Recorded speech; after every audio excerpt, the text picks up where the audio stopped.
السلام عليكم ورحمة الله تعالى وبركاته. كنتمنى هذا الفيديو يلقاكم بألف خير وأحوالكم على ما يرام، ودائما مع السهل والبسيط في الوصفات. كنتمنى هذا الفيديو إن شاء الله ينال إعجابكم، وما تنساوش بالاشتراك في القناة إلا ما كنتوش مشتركين، وشاركوا هكا مع الأهل والأصدقاء باش يشاهدوا هذه الوصفة هذه. إلى عجباتكم لما لا. كيف ما كتشوفوا ان شاء الله اليوم غنقترح عليكم بوشنيخه اولا شباكيه الحليب، يعني كل واحد وكيفاش كيسميها. يعني هاد البوشنيخه هذه راه كتجي اكثر من رائعه، لا من حيث القوام ديالها كيف ما كتشوفوا راه كتجي كتذوب في الفم، ونفس الوقت كتجي مقرمشه، يعني بواحد الطريقه اللي جد سهله في التحضير ديالها. كيف ما كتلاحظوا معايا انا راني هكا فتتها كامله باش كتشوفوا يعني القوام ديالها حتى من الداخل، وكتجي شاربه العسل بواحد الطريقه اللي جد هكا جد راقيه في المنظر. يعني كتبان هكا زوينه في المنظر ديالها. كيف ما كتشوفوا معايا القوام ديالها كيفاش كيجي من الداخل، ولا اروع صراحه. كيف ما قلت لكم هذا بوشنيخه هذه راه جد سهله، وطريقتها اللي جد مبسطه. يعني واخا تكوني كمبتدئه عمرك ما حضرتي هكا بوشنيخه بهذه الطريقه هذه اللي غنتقاسم معكم، غتجيك طريقه سهله وغادي تداومي عليها ان شاء الله. كيف ما كتشوفوا راه كتجيك منظرها اللي راقي، اللي رغم مع تزيينها انه غير بسيط.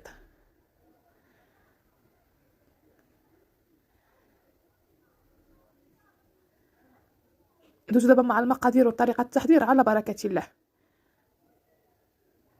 عندي في المكونات عندي واحد معلقه صغيره ديال الملحه اللي طحنتها مع شويه مسكه الحره، وعندي معلقه صغيره ديال الخرقوم بلدي، وعندي ساشي ديال خميره الحلويات وزن 8 غرام، وعندي ملعقه كبيره عامره خلط ما بين النافع وحبه حلاوه اللي ما مصهدين ما حتى شي حاجه، وطحنتهم وغربلتهم. عندي واحد ربع كاس قياس كاس العنبه مزهر، وعندي كاس زنجلان اللي حتى هو ما محمر ما حتى حاجه غير منقي ومطحون، وعندي ربعه الزبده، وعندي سيترو حليب، وعندي واحد ملعقه كبيره مملوءه ديال الخل.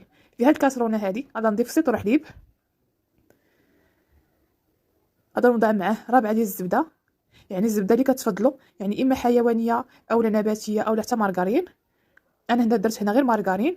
ضفت عليها واحد ربع كاس ديال المزهر لنوعيه تكون جيده. صافي غادي نحطهم كامل فوق البوطه، يعني ماشي حتى هكا يغلى الحليب، غير دوب غير الزبده. صافي غادي نحيدو نخليه غير يدفى واحد شويه، وغادي نضيف باقي المكونات.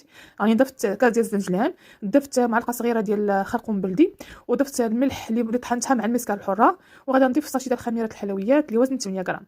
يعني كنعاود معكم هكا المقادير باش تعقلوا هكا مزيان.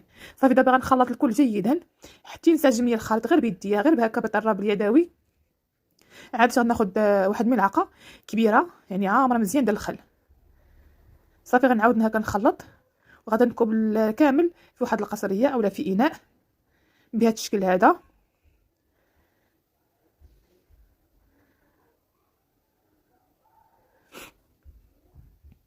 صافي دابا غنبدا نضيف الدقيق بشويه بشويه، يعني انا كنعجن ونفس الوقت انني انا كندخل الدقيق في الخليط.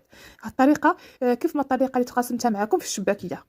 صدقوني هاد الطريقه هذه راه يعني ما كتعبكم ما حتى شي حاجه، يعني يعني بلا كثرتي هكا المراحل، يعني بطريقه اللي سهله، ونفس الوقت انها دغيا كتحضريها، وفي نفس الوقت انك صافي كتبدي تخدمي فيها، يعني ما كتخليها لا ترتاح ولا حتى شي حاجه. كيف ما كتشوفوا معايا، يعني كيف ما قلت لكم هكا قبل في الشباكيه، يعني كتدخلي هذا الخليط ديال الدقيق مع السوائل بحال كيما كتعجني شي حلوه يعني عاديه هكا دوزتي. يعني صافي انا غندخل هكا كامل دقيق في الخليط كامل حتى نحصل على عجينه اللي خاصها تكون متماسكه، يعني ما تكونش مرخوفه بزاف وما تكونش قاصحه بزاف. يعني القوام ديالها راه غيبان لكم هكا في الفيديو. يعني حتى العجينه راه ما كان يعني ماشي ما كنبدلكهاش، غير كندخل الدقيق كندخلو مزيان في العجينه، يعني ما تجينيش جهه فيها الدقيق هكا يبقى ليا مكتل. صافي كيف ما تشوفوا صافي راه ولات يعني كامله يعني متماسكه. صافي كما كتشوفوا راها ما مرخوفاش وما قاصحاش. دابا صافي غنقطعها الى اجزاء صغيره.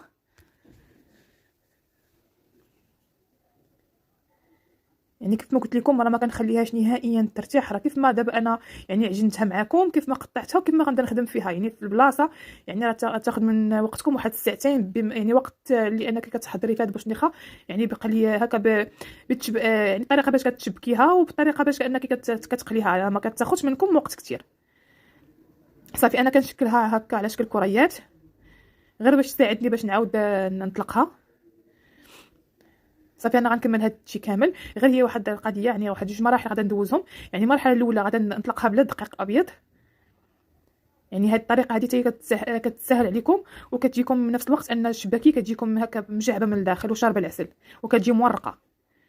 يعني هاد الطريقه، هاد الكريات كاملين غنطلقهم بهاد الطريقه هذه كامله. يعني بحال انني كندلكها يعني بلا دلك. دابا هاد المره الثانيه غادي نعاود نسرحها عاوتاني مره ثانيه اخرى، وغادا كيف ما كنسرح وانا كنرش بالدقيق الابيض. اللي ضروري انكم تعمروه، يعني هذاك الكراسه ديالكم تعمروها بالدقيق. يعني كلشي واضح في الفيديو. يعني انا كنطلق بالدقيق، نفس الوقت انكم بحال كتنشفوها. يعني ملي غادا تطلقوها في الماكينه يعني كتجيكم هكا محلوله. يعني كيف ما كتشوفوا انا كنطلق وكندير الدقيق. صافي دابا غناخذ هاد يعني القطعه الاولى اللي درت ليها الدقيق، يعني في البلاصه غادا نشدها، غادا نورقها، وغادا نعاود نورقها في الوراقه. يعني الوراقه انا درت نمره 6 راه كل واحد والنمره ديال الورقه ديالو، يعني صراحه راه كيختلفوا. صافي دوزتها في البلاصه ديال السباكيتي. صافي وخرجت لي هاد الاشرطه هذه، قسمتهم على جوج. يعني خاصكم تشوفوا، يعني الا كانت غليظه هكا بزاف قسموها على جوج كيف ما درت انا. الا كان جاتكم هاد الاشرطه زعما شويه ضعافين، صافي خليوها غير على واحد. صافي كما قلت لكم انا قسمت هذيك الاشرطه كاملين، قسمتهم على جوج. يعني كل شريط كنقطعوا هكا شويه طويل، ماشي بحال البشنيخه اللي كتكون قصيره، كتطول واحد شويه. صافي وكديوها تجيبوها بحال دوك السنيسلات ديال هكا تحلوهم، ونفس الوقت يعني كتاخذوا جوانب بجوجهم. واحد كدوروه في واحد الاتجاه والاخر كيكون الاتجاه المعاكس ديالو. واحد المقطع راه غيجي ما مسرعش، يعني غادي يتسهل عليكم تفهموا الطريقه اكثر. يعني ضروري هكا تقيسوا مع بعضياتهم باش يجيكم اشرطه هكا مقادين، ما يجيكمش شي كبير وشي صغير.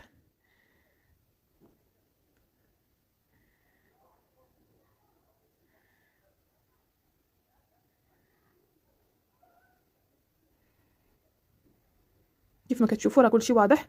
كما قلت لكم هذا واحد الشريط انا ما جربتوش. يعني غادا تطلقوا العجين عادي. صافي غادا نورقها غير واحد شويه بالمدلك، غادا نمشي ندوزها للوراقه. يعني انا نيشان كندوزها في الوراقه نمره 6، حيت كنساعدها باش تخرج ليا كمورقه. هاي كيف ما كتشوفوا، هاي راني ورقتها بالوراقه. كيف ما كتشوفوا يعني ما كنورقهاش بزاف وما كنخليهاش غلاده بزاف. يعني دوزتها في السباكيتي، ها هي خرجت ليا في الماكينه. كيف ما قلت لكم يعني كتشوفوا هذا الحربول هذا راه جاني انا يعني شويه غليظ، غنقسمو على جوج كيف ما كتشوفوا بهذه الطريقه هذه. صافي نقاد يعني هذوك الاشرطه نقادهم مزيان. صافي غادا نشكل فيها كيف ما كتشوفوا كنقرصها بهذه الطريقه هذه. نقطع الاولى غادا نعبر بها باش يجوني هكا الاشرطه مقادين بهذه الطريقه هذه، شفتوا؟ صافي غنكمل بهذه الطريقه كامله. راه ساهله صراحه في التحضير ديالها، راه سهل يعني بكثير من الشباكيه. صافي دابا انا نقطع، يعني فين قرصت كنبدا نقطع بالموس، وصافي كنديها كنجيبها باش يتحلوا لي هذوك الخيوط ديالها كيتحلوا. صافي كما قلت لكم يعني واحد الجنب كندورو والجنب الاخر كنديروه يعني المعاكس ديالو. صافي كنجمع داك الجوانب بجوج كنقرصهم، وكنعاود ندخل دوك القريصه كنعاود ندخلها لداخل. يعني الاخر كيكون هكا معاكس ليه كما كتشوفوا كنقرصها وكنعاود نقرصها لداخل بهذه الطريقه هذه. يعني راه واضحه.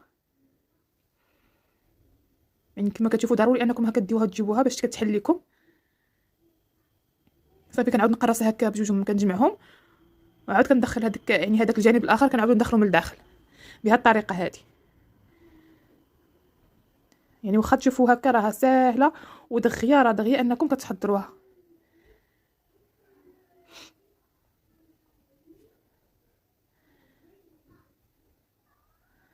يعني ضروري انكم تشكيو هكا مزيان باش ما تحلش لكم في القليان. صافي دابا انا راه نقلي هنايا، راني بديت درت القليه الاولى. صافي ضروري انكم توضعوا هكا يعني الزيت، خليه حتى يسخن مزيان عاد تضيفوا الشباكيه ديالكم اولا البشنيخه باش انها يعني كتنفخ لكم. يعني في الاول ضروري تكون شويه هكا العافيه يعني متوسطه، حتى كتشوفوا انها بدات كتنتفخ نقصوا عليها شويه العافيه باش طيب على خاطرها وطيب لكم حتى من الداخل، باش ما طيبش لكم من برا والداخل تبقى معجنه اولا خضراء.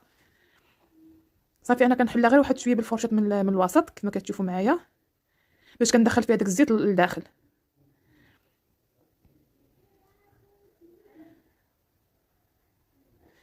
يعني مره نبقى نقلب فيها مع هي راه كدغيا كطيب، وما تخليوهاش تحمر بزاف اكثر من القياس. هي راه كتاخذ غير واحد اللون الذهبي وكتحيدوها هكا اللون مديهب شويه وكتحيدوه كيف ما كتشوفوا.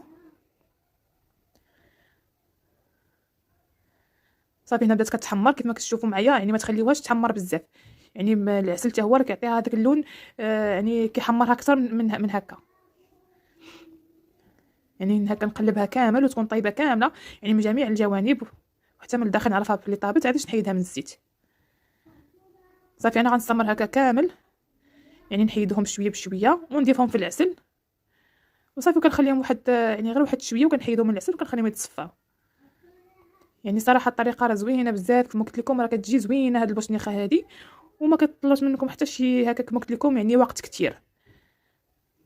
صافي انا كنستمر بهكا حتى نكمل البوشنيخه كامله ديالي، وغادا هكا نقدمها في طبق التقديم. يعني راه خدات معايا غير ساعتين ديال المكانه باش حضرت هاد الكميه هادي. كيف ما كتشوفوا راه هي شاربه العسل وكتجي مجعبه يعني حتى من الداخل، ونفس الوقت كتجي مرمله يعني وهكا يعني مرمله ونفس الوقت فيها ديك التقرميشه. كيف ما كتلاحظوا معايا راه هادشي كدوب في الفم. صراحه هاد الوصفه راه اكثر من رائعه وتستحق التجربه. يعني كتجي محمره كامله وكتجي طيبه كامله من الداخل. يعني حتى الطيب حتى هو راه كيلعب واحد الدور، لانكم قد ما هكا قابلتوها قد ما كتنجح معكم. يعني انا كنبين لكم مزيان حتى من الداخل ديالها كيفاش كتجي. يعني هكا يعني تقدروا تشوفوها هكا كتجي يعني على شكل كره صغيره مكوره هكا، تقدروا تقولوا زعما من الداخل ما طيبش ولا شي حاجه. يعني بالعكس راه كتجي يعني طايبه يعني من برا ولا من الداخل كتجي ولا اروع. هاد الوصفه هذه ديال البوشنيخه كنتمنى هاد لا فيديو ينال اعجابكم وتجربوا هاد الوصفه. والا عجباتكم ما تنساونيش بلايك الفيديو وبالتعليق يكون محفز لما لا، فضلا منكم وليس امرا. ودابا نخليكم على خير في امان الله وحفظه مع فيديو اخر ان شاء الله. مع السلامه.